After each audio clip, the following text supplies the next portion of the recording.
Hello everyone, imagine having to grow your own food, sew your own clothes, and build your own phone from scratch. It's practically impossible. That's why the fifth principle of economics is so vital. Trade can make everyone better off. By allowing us to specialize in what we do best and swap for the rest, trade turns simple collaboration into a win-win for everyone. Let's get started. So what does the principle trade can make everyone better off mean? So first, trade allows businesses, people, and countries to specialize in what they are best at. They can then exchange their products and services for something they're less efficient at producing. Second, this can increase overall efficiency, production, and consumption, causing both sides to be in a win-win situation.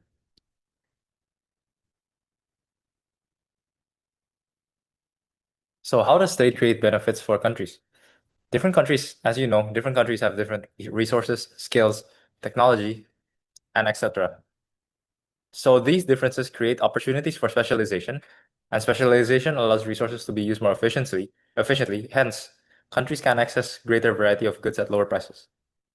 Comparative advantage is the idea that countries benefit when they specialize in producing goods and services that they can produce at a lower opportunity cost. Instead of trying to produce everything themselves, countries focus on what they are relatively more efficient at producing and then trade that with others. Now, this specialization leads to more efficient use of resources, higher productivity, and greater overall world output. A comparative advantage also creates benefits for different groups. For consumers, it provides greater product variety. It sorry, this slide, it gives better competitive prices and access to goods. For businesses, international trade can increase as well as demand, and specialization can improve resource efficiency, and for countries generate export revenue, and it can contribute to economic growth. So overall, comparative advantage shows how specialization can be very beneficial for free trade, and everyone can be involved in it.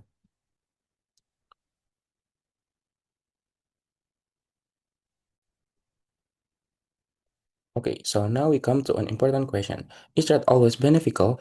The answer is not necessarily for everyone individually. First, some domestic industries may struggle against foreign competition because imported products can be more competitive.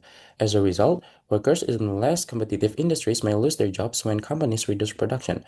Another issue is that some countries may become dependent on imports if they rely too much on goods from other countries. Finally, the last one is trade can create environmental and social costs because increased production and transportation can have negative effects. So, trade doesn't always benefit everyone equally. However, the principle means that trade can increase overall economic welfare even if some groups may need support during the adjustment. To see in this action, consider the global production of smartphones. Everyday devices rely on an interconnected global supply chain where countries specialize in what they do best, from raw materials and chip design to finally assembly the distribution. International trade seamlessly connects each stage, enabling large-scale manufacturing that makes smartphones affordable and accessible worldwide. Hi, my name is Nicole, and I will explain on why it matters. For consumers, we get lower prices as products are sourced where they are made most efficiently, and we get broader access because there are goods which can't be produced locally. For businesses, we get cheaper materials from imports, market expansion, which reaches new global customers, and faster innovation, which drives quality and continuous improvement. For nations, we get resource security, economic growth, and global stability.